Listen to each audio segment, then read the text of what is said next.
Hi, I'm Brian Russell. Welcome back to class. It's great to have you all here again. I want to walk through the verbs that are in Genesis 45, 4 to 10. For those of you in my OT 502 Biblical Hebrew 2 class, I would also invite you to begin to look up these forms in the Arnold Choi textbook. In particular, what we're going to see here is some jussives, the uses of the imperative and the perfect plus vav consecutive. So you want to look those up in the table of contents and look and check how those forms and how that's going to affect the translations. Now, a lot of this is repetitive, and so I haven't included every single verb if it happens more than once, but let's walk through these and take a look at these together. Our first verb in verse 4, Vayomer, and this is ought to be almost automatic now. This is a very common root from Amar. We have the performative, and then we have the sign of the imperfect plus vav consecutive, the past narrative. So this is a call, imperfect plus wow consecutive, and he said. Our second verb, again, you can see this morpheme. This is clearly a plural morpheme. And then what's going on here in terms of a verb? Since you only have two radicals of the root that are showing, what often happens, this would be an example of a first noon in that you lose the N sound at the front of imperatives and in certain forms, in certain other forms, and this is clearly an imperative with the ending. So this is your second masculine plural imperative. This is where Joseph is saying to his brothers, come near or draw near. And again, this is from a first noon, nagash. The exact same verb happens, and this is the response of the brothers. And we see the prefix and the suffix that tells us this is, and the telltale sign, this is a third masculine plural imperfect plus the vav consecutive or the past narrative. Again, you can see the loss of the first noon. This doubled gimel is indicative of a loss of a letter. This is again from Nagash, they drew near. Here's a rare occurrence, mekartim. This is a rare occurrence of a completely regular strong verb. See the root, and then we have the suffix. This is a call. Actually, I should have put up here. This is a call. This is a call. And call. This is a classic call perfect. Second masculine plural from the root. Moving into verse 5, this we can see three strong letters for our root. Again, try to find the root if you can, then locate, is there a suffix? Yes. Is there a prefix? Yes. So here is tav there, so we have a second masculine plural. Now, and this would be an imperfect. And then what is the stem or the binyan? Now, the clues here is this vowel pattern. And also you may note the vowel here. This is a first guttural, and the nifal typically has a kametz under the first radical of the root in the imperfect or in the vav consecutive imperfect. And so wait a second, is this a nifal? But where would be the noon? Well, the noon can assimilate into a guttural, and so you get this lengthened vowel. In a strong nifal, this would have been tav, hirik, doubled first radical, kamatz. So make a note of that. In the nifal, in an imperfect form, you're going to get a kametz underneath of the first radical of the root. And in this case, our only indication that we've had a noon assimilation is this lengthened vowel here. So train your eyes to look for unusual vowels under your prefixes. And in terms of first guttural, you want to be thinking, oh, that's compensatory lengthening. What would have happened here? Most likely in this case, noon assimilation. This is the sign of the nifal. So this would be a nifal imperfect. And also, and I should actually say this is adjussive. Forgot that on this word, notice it had the all in front of it. All is is a way to negate typically jussives and in pairs and make negative commands. So this is actually adjussive. And remember, imperfect and jussive essentially look exactly the same. Sorry about that. V'al yakar, again, all. This is a sign probably that again we have another jussive. This is a trickier word. This looks like a third masculine singular prefix. Again, what's the root? Most common type of verb that loses its last letter. This would be a third hey. So this is chara. So third masculine singular, call, jussive.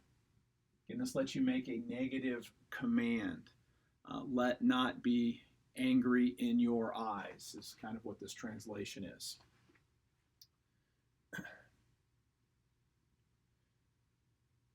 Okay, on this form we do see the root, and hopefully you recognize the ending. This is a first common singular suffix, and this would be a call, third masculine singular, perfect, from shalach plus the first common singular suffix on there. And that's a strong form, but notice we're going to see a lot of examples in this passage about with the first common singular suffix. So let's just kind of observe these. We get another one immediately actually there's no verbs in verse 6, and immediately in verse 7 we're going to get the same root. You can see the shalach. There's the first common singular suffix, sign of the vav consecutive. So this is a pretty easy one, right? Yod tells us it's third masculine singular, imperfect plus vav consecutive, and this would be another call from shalach. And that one's fairly straightforward.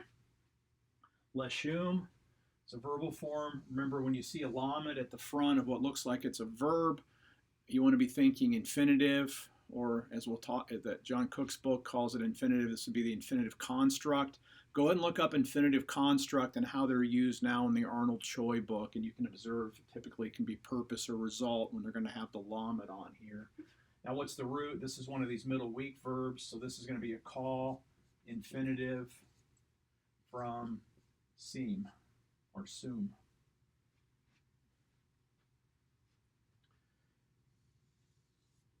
Vav at the front. Notice we have a lamed, so we're thinking another infinitive. Okay, what's the root? Now observe this. We got a lot of letters here. When you see a lamed and an ot at the end, that's often and if it's a verb, it's going to be an infinitive from a third hey verb. So this is an infinitive from chet, yod, hey. So just notice that pattern. You'll see this with third hey verbs. Instead of having the hey, you get ot at the end. So it kind of looks like the feminine plural noun ending, but on an infinitive construct from a third hey verb, this is very common. Now we note this extra hey at the front with an a vowel there. That is typical of which binyan? The hifil. So this is a hifil infinitive or infinitive construct from Haya. Again, check out Arnold Choi on infinitives. Again, we see the verb shalach again, sent. Heavy influence on there. This is just a classic perfect with this ending. So this is second masculine plural, perfect. No sign of any other stem. This is a call. So call, second masculine plural, perfect, from shalach, you sent. Look at the next word. There's our vav consecutive. We have this prefix that tells us it's three masculine singular. Notice the ending. That's that first common singular. So we've had several different verbs that use this. This is another form of the root seem. This is a call infinitive. Okay, then also in verse 8, you have this form. Now notice this. Okay, we got a vav here. So we can observe that. Notice this pattern. Hold them after the first radical of the root, sere.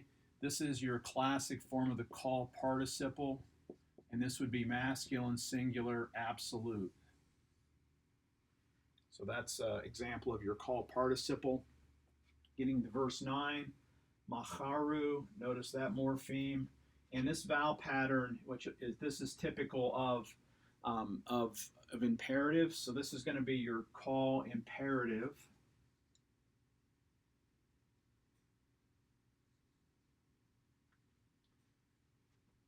Actually, in this case, it's not a call imperative. I think I'm making a slight mistake on that one. That is your Ph.D imperative. And the reason I'm seeing that now is the vowel pattern. This isn't the call. You can look at your verb charts here. This is the Ph.D, but instead of having a double hey, you get the virtual doubling with hey and chait. You don't get compensatory lengthening. You get what's known as virtual doubling. So you get the a vowel, but there's no, but with no doubling. So this is a Ph.D imperfect, second masculine plural. So notice this pattern here. I skipped this verb originally. This is another imperative right in a row with this one. This is a call imperative, second masculine plural. Call imperative from a third hey, and in the third hey, the sharuk vowel causes that sound to a lead. I know it's a little harder to see on this one, but this is va'alu, and so this is a second masculine plural call imperative. Okay, then we get an easy one again, except one thing. You see the amar and you see the tim. So this is second masculine plural, call perfect. Now here's the new thing in this particular piece. Notice it has a vav on it. We're used to seeing the imperfect plus vav consecutive. This is a form that you may not have encountered before. Notice this, you can parse this part here straight up as perfect, but if it has a vav on it, it's not going to just be completed action typically in the past like a perfect. It's a perfect plus vav consecutive. So you're going to want to look that up in Arnold Choi. I believe it's 3.5.2, I'm going to say. We'll check that out. But you want to look at the perfect plus vav consecutive. And basically, this changes the meaning, and this then kind of continues the force of these imperatives. Hasten, go up, and you will say. Then the next amar, this is easy. This is a real easy one, right? Call, third masculine singular, perfect from amar. Notice again, first common singular. We've seen this verb. The only difference is you have the regular mem. You don't have the mem at the concluding. Notice the end there. So this is first common singular, call, perfect, from seem. Rada, this is an imperative. This is an imperative from a original first yod. Certain first yod verbs also act like first nouns. So again, you might have thought this was the root, but you're not going to find that one. And so when you're left with two letters as a root, you can explore first noun. That's not going to work. But also remember that some certain yods lose their sound. So this is going to be, this is an imperative. Call, 2ms, from yarad.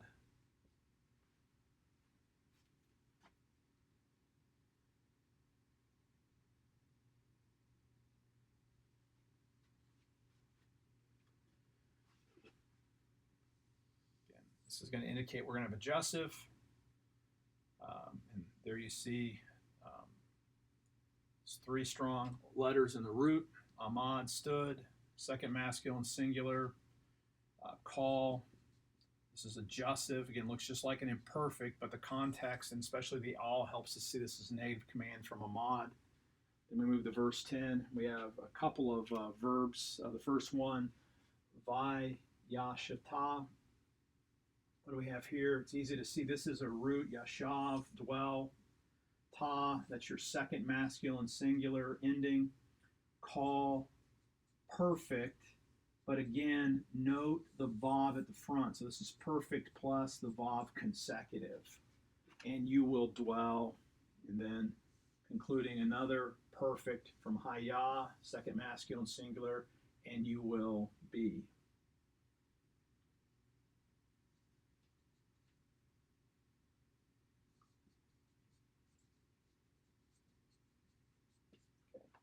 Again, I hope this helps. Again, you want to make notes. I know the board ends up looking quite messy, but if you follow me through there and follow, again, slow things down, look at the letters, look at the vowel patterns, and things will begin to continue to clarify, get a little easier. Next week, we'll be working on another text. We'll do the same sort of thing. Begin to build in your review of Arnold Choi as you're going through this, and I'll say more about that next time. I'm Brian Russell. Let me know if you have any questions.